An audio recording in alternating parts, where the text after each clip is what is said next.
lõpuaktus Väimela näidissovhoos-tehnikumis. Võõrana tundub tühi õpperuum, kus oled harjunud nägema oma kaaslasi ja iseennastki, praegu juba diplomeeritud zootehnikuid.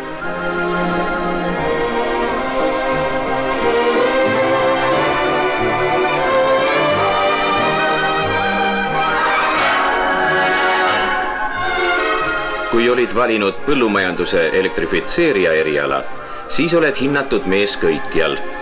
Väimela näidissovhoos-tehnikum on vabariigis ainuke, kus selle elukutse võib saada. Sinust sai veterinaar. Sa tunned nüüd loomade anatoomiat, füsioloogiat, närvitalitlust, oskad diagnoosida haigusi ja neid ravida.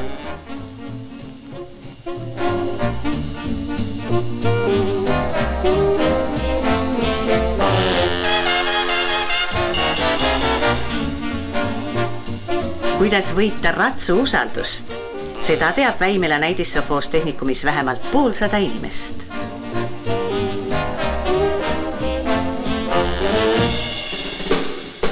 Et staadion ja spordiväljakud ei ole siin kunagi olnud inimtühjad, seda teavad kõik.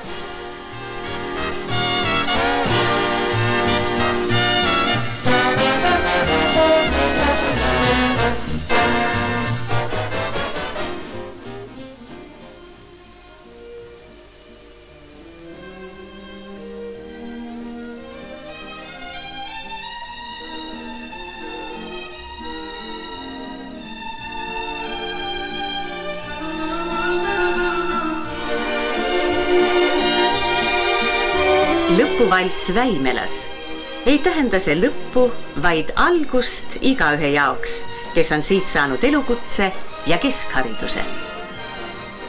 Igal kevadel jäävad Väimela näidissovhoos-tehnikumis 70-80 pinki tühjaks. Nad jäävad tühjaks, et sinna võiksid istuda sina.